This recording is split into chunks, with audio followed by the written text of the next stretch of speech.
যে ভাই আপনার চ্যানেলের 1800 ভিডিও কোথায় গেল? ওয়েল, কোথায় গেল কি হলো তোমাদেরকে বলবো না। তবে বিষয় হচ্ছে যে একটা পরিকল্পনা ছিল, আছে। আমার জন্য দোয়া করো যেন আমি পরিকল্পনাটা অনেকদিন পরে গেমে আসছি, গেমের স্ক্রিনটা অন করেছি, খুব শান্তি লাগতেছে দেখতে।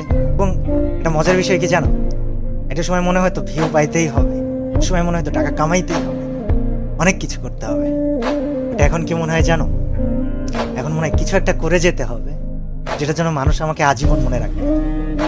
আগে অনেক কিছুতে ভয় পেতাম, আর এখন জাস্ট একটা কথা বলি যে আগে ভয় পেতাম বা কাউকে থামাইতে হলে চিল্লা পাল্লা অনেক কিছু করতাম।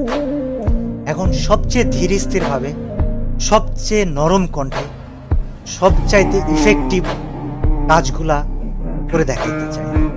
আমার জন্য দোয়া করো, আমার সাথে থাইকো।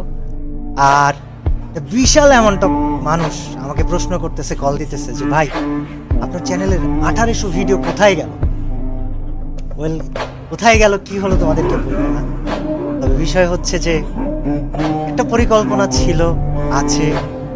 আমার জন্য দোয়া করো যেন আমি পরিকল্পনাটা বাস্তবায়ন করতে পারি এবং তোমরা আমাকে মনে রেখো আজীবন। আমি তোমাদেরকে আসলে অনেক ভালোবাসি, কিন্তু তোমাদের থেকে বেশি ভালোবাসি আমি আল্লাহকে। আমার পরিকল্পনাটা অবশ্যই থাকবে, তবে আছি আমি কিছুদিন তোমাদের জন্য সাথে থেকো। আর অফিসিয়ালদেরকে আমি বলবো, আপনারা যদি আমার এই ভিডিওটা দেখে থাকেন, আমাকে খারাপ ভাইবেন। আমি কমিউনিটি গেম এটা আমার কাছে খুবই ভালোবাসার জায়গা। আপনাদেরকে আমি অনেক সম্মান করি, অনেক রেসপেক্ট করি। আর আপনাদেরকে না দায়িত্ববান হতে হবে। অর্গানাইজার্স, আপনাদেরকে দায়িত্ববান হতে হবে।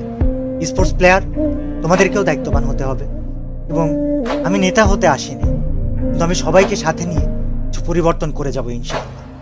আমাকে অনেক অনেক জায়গা থেকে, আমি ফ্রি ফায়ার ক্রিয়েটর বলে অনেক সময় অনেক কথা বলা হয়েছে যে কি করতেছেন আপনি,